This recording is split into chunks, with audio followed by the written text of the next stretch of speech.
Hello जी, कैसे हैं आप सब लोग। आज मेरी बाल्टिक कंट्रीज़ के ट्रिप की आखिरी वीडियो है और मैं बस अभी ही एस्टोनिया पहुंचा हूं। अभी तक का मेरा बेस्ट एक्सपीरियंस लैटविया में और उसके बाद लिथुएनिया में रहा।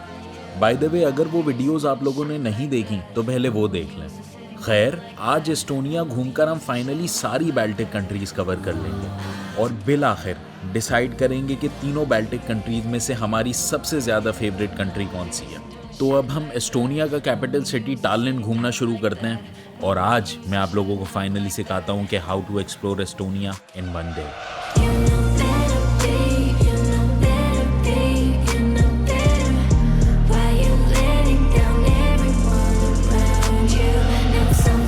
ओके भाई, इस टाइम मैं टालिन के ओल्ड टाउन आ गया हूँ और टालिन में रास्ते में से आ रहा था गाड़ी में, तो मैं एक ही बात है मेरे पास टालिन के बारे में कहने के लिए, मॉडर्नाइज़ करा हुआ है इन्होंने पूरे मुल्क को और पूरे शहर को। एटलीस्ट पूरा टालिन शहर मॉडर्नाइज्ड है, सारी बिल्डिंग्स नई हैं और बहुत ज़्यादा अच्छी हैं दिखने में बिल्डिंग्स। इनका न्यू टाउन बहुत ज़्यादा अच्छा है और ओल्ड टाउन भी, सारी बिल्डिंग्स बहुत ज़्यादा सलीके से इन लोगों ने डिज़ाइन करी हुई हैं और सारे स्ट्रक्चर्स बहुत ज़्यादा, पार्किंग्स बहुत ज़्यादा अच्छी तरीके से इन लोगों की हैं।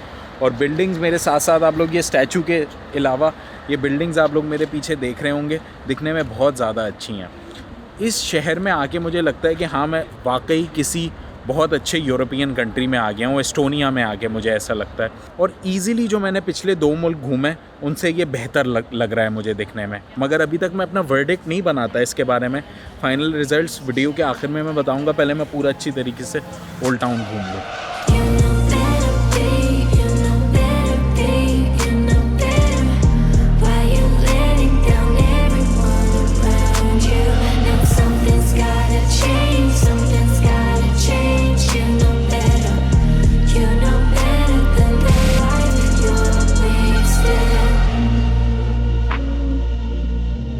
टालिन यूरोप का सबसे ज़्यादा वेल प्रिजर्व्ड पुराना शहर है। ये 14th सेंचुरी की, जो आप मेरे आगे पीछे बिल्डिंग्स देख रहे हैं, 14th सेंचुरी से अब तक चलती आ रही हैं और ये वर्ल्ड यूनेस्को हेरिटेज साइट की तरह भी पूरा शहर ही वर्ल्ड हेरिटेज यूनेस्को साइट की लिस्ट में आता है। तो ये एक बहुत फैसिनेटिंग बात है। और सच में ये आप जो मेरे पीछे पूरी बिल्डिंग्स देख रहे हैं, ये सारे चर्चेज़ बने हुए हैं और ये पहले यूरोप का बेस्ट डिफेंस सिस्टम इसी शहर से और इसी मुल्क से चलता था। यहाँ पर कुछ दुकानें, जैसे कि यहाँ का टाउन हॉल की जो फार्मेसी है, वो 500 साल से भी ज़्यादा टाइम से अंडर बिजनेस है। यानी 500 साल से वो दुकान इस्टेब्लिश्ड है और चलती चली जा रही है और बिजनेस बना रही है। और उसके अलावा ये जो सारे रेस्टोरेंट्स आप मेरे पीछे देख रहे हैं, ये one of the finest restaurants हैं इस शहर के और यूरोप से कई जगहों से लोग यहाँ पर खाना खाने आते हैं। मगर मैं इस टाइम नहीं खा सकता क्योंकि थोड़ी देर पहले मैंने बर्गर खाया है और ये शायद हलाल भी ना हो। मगर you can try the vegetarian options.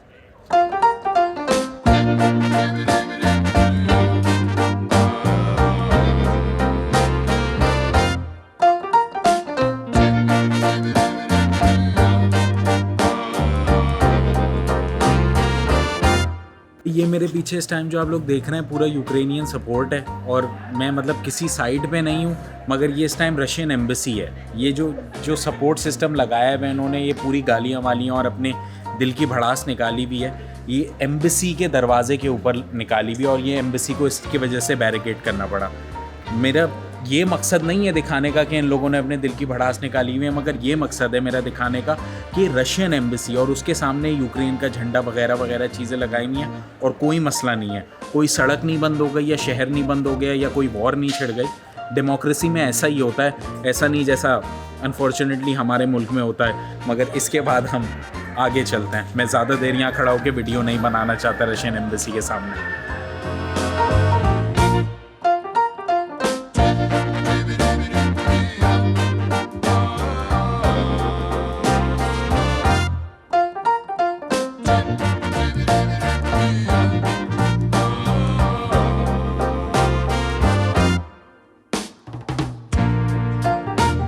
भाई, टालिन का नाम हमेशा से टालिन नहीं था। 1918 से पहले इस शहर का नाम रेफाल था।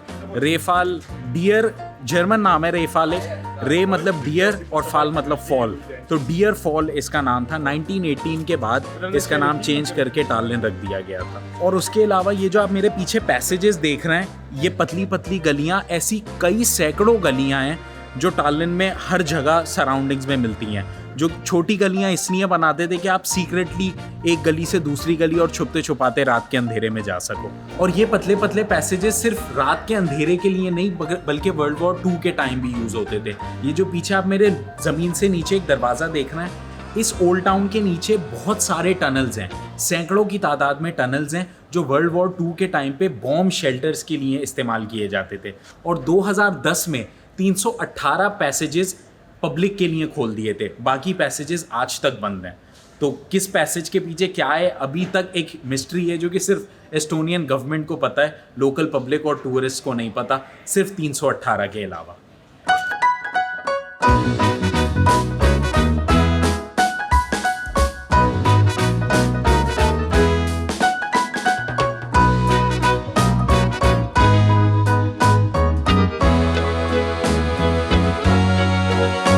ये जो मेरे पीछे आप लंबी सी बिल्डिंग देख रहे हैं ना, इस बिल्डिंग का नाम है सेंट ओलॉफ्स चर्च। लेट 15th और अर्ली 16th सेंचुरी की दुनिया की सबसे टॉलेस्ट बिल्डिंग ये चर्च था। मगर ये एक बहुत फैसिनेटिंग बात है कि उस टाइम आज से 700 साल पहले इन लोगों ने इतनी लंबी बिल्डिंग बनाई थी, जब लोगों के यहाँ शायद घरों का भी तसव्वुर नहीं था। उस टाइम इन लोगों ने ये इतनी बिल्डिंग बनाई थी। मगर अभी ये एस्टोनिया की भी सबसे लंबी बिल्डिंग नहीं है। एस्टोनिया का टीवी टावर एस्टोनिया की टॉलेस्ट स्ट्रक्चर है, मगर ये एक 16th सेंचुरी की बिल्डिंग है जो आज तक स्टैंड कर रही है, और ये वर्ल्ड्स टॉलेस्ट बिल्डिंग थी एक टाइम पे। ये चर्च 123 मीटर्स का है, तो आप 60 मीटर्स तक फ्री जा सकते हो, मगर 60 मीटर्स से ऊपर जाने के लिए स्टूडेंट्स के लिए 3 यूरो का और नॉन स्टूडेंट लोगों के लिए 5 यूरो का टिकट है। तो मैं 5 यूरो का टिकट लेके टॉप तक जाने की कोशिश करता हूँ और आप लोगों को फिर टालिन का व्यू दिखाता हूँ। So 258 stairs? Yes, 258 steps. Okay. Good luck. Okay, thanks. ये भाई मैंने टिकट तो ख़रीद लिया है, मगर टिकट ख़रीदने के बाद जो बाजी थी उन्होंने बोला कि आपको लिफ्ट नहीं मिलेगी, इस चर्च के ऊपर तक जाने के लिए कोई लिफ्ट नहीं है, आपको स्टेयर्स लेनी पड़ेंगी। और 258 स्टेयर्स हैं टॉप तक पहुंचने के लिए। और ये इतना सा दरवाज़ा जा रहा है जिसमें आपको झुक के जाना पड़ेगा, वरना आपका सर लग जाएगा। तो ये सारा बहुत वॉर स्टाइल का बनाया हुआ है कि अंदर से छोटे छोटे दरवाजे हैं कि घुसने में एंट्री और एग्जिट मुश्किल हो। मगर अब मैं टॉप तक जाता हूँ और आप लोगों को वहां से व्यू दिखाता हूँ।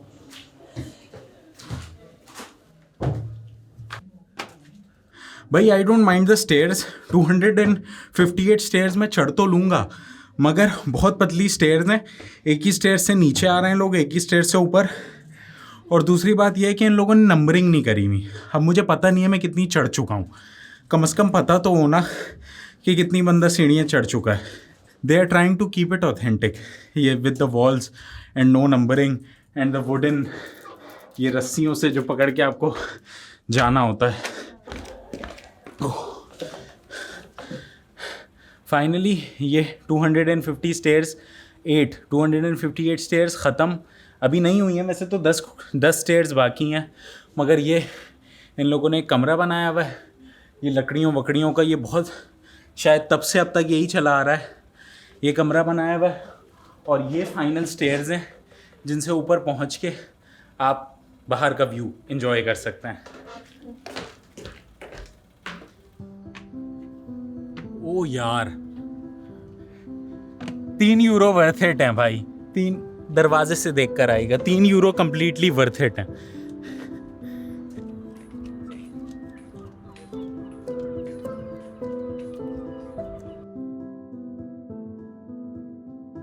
इस टाइम जो आप मेरे राइट साइड पे देख रहे हैं ना, ये पूरा न्यू टाउन है, सारी नई बिल्डिंग्स हैं, नए स्ट्रक्चर्स हैं, नए पोर्ट्स हैं।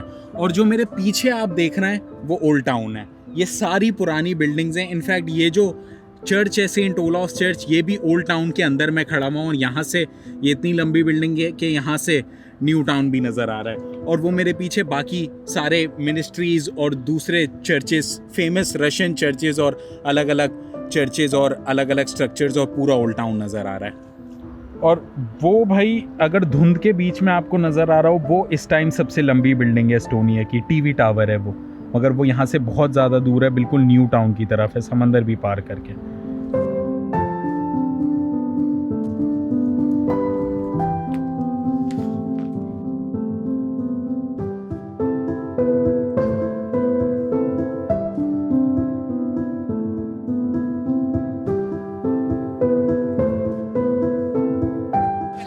रेन शावर्स पड़ रहे हैं, कभी तेज़ बारिश हो जाती है, कभी स्लो, मगर उसके अलावा इस जगह का आप एम्बियंस देखें, फिर भी लोग भरे हुए हैं पूरे सेंटर में, और पूरे सेंटर में लोग बारिश को भी इंजॉय कर रहे हैं। Maybe because of the summer, मगर maybe because of this is Tallinn, और यहाँ घूमने में बहुत ज़्यादा मज़ा आता है।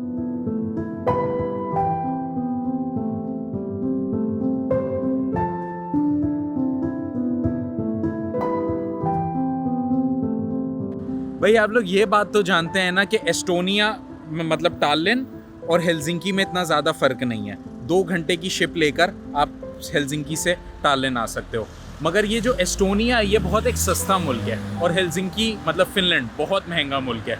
तो बहुत सारे फिनिश लोग हर वीकली बेसिस पर या मंथली बेसिस पर या समर में यहाँ पर शॉपिंग करने आते हैं। इस टाइम जो आप मेरे पीछे मॉल देख रहे हैं, ऐसे कई तरह के बहुत बड़े बड़े मॉल यहाँ पे बने हुए हैं जिस पे टॉप ब्रांड्स की चीज़ें मिलती हैं। तो फिनलैंड से लोग 2 घंटे का शिप लेकर यहाँ आते हैं, खूब सारी शॉपिंग करते हैं और एक ही दिन में वापस चले जाते हैं। और सिमिलरली इसी तरह बहुत सारे एस्टोनियन लोग, क्योंकि फिनलैंड में बहुत ज़्यादा वेजेस हैं, एस्टोनिया से फिनलैंड जाते हैं, मंथली टिकट्स बनवा लेते हैं, या महीने में एक दफ़ा यहाँ वापस एस्टोनिया आते हैं अपनी फैमिली से मिलने, या हर हफ्ते हर वीकेंड पे फैमिली, क्योंकि 2 घंटे का ही रास्ता है सिर्फ, काम फिनलैंड में करते हैं क्योंकि बहुत ज़्यादा तनख्वाहें मिलती हैं, और यहाँ पे रहते हैं अपनी फैमिलीज़ के साथ।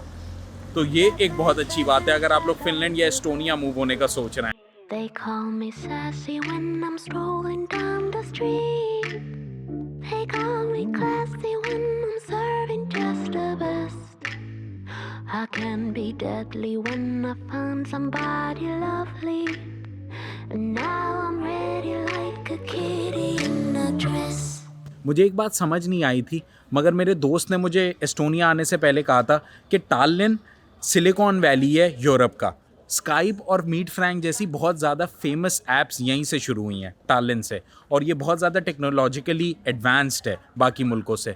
इनफैक्ट जो 2021 के सबसे ज़्यादा फेमस गेम्स थे, उनमें से कई गेम्स फिनलैंड और एस्टोनिया में बने हैं। तो ये दोनों मुल्क काफ़ी ज़्यादा टेक्नोलॉजिकली एडवांस्ड हैं, क्योंकि शायद बहुत पास पास है एक दूसरे के। Wish I had a tail.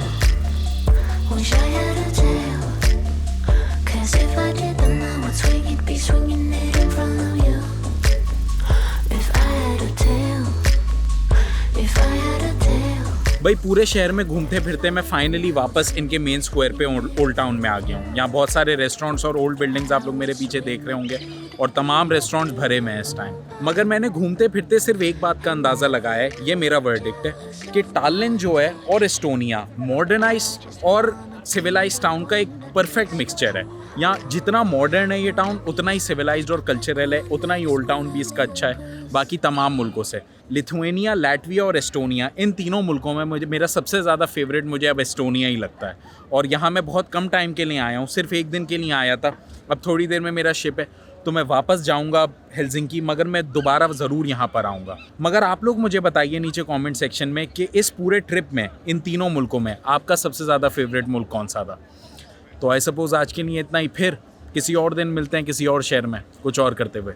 तो आज के लिए इतना ही आई सपोज़, फिर कल मिलते हैं ना। Peace out.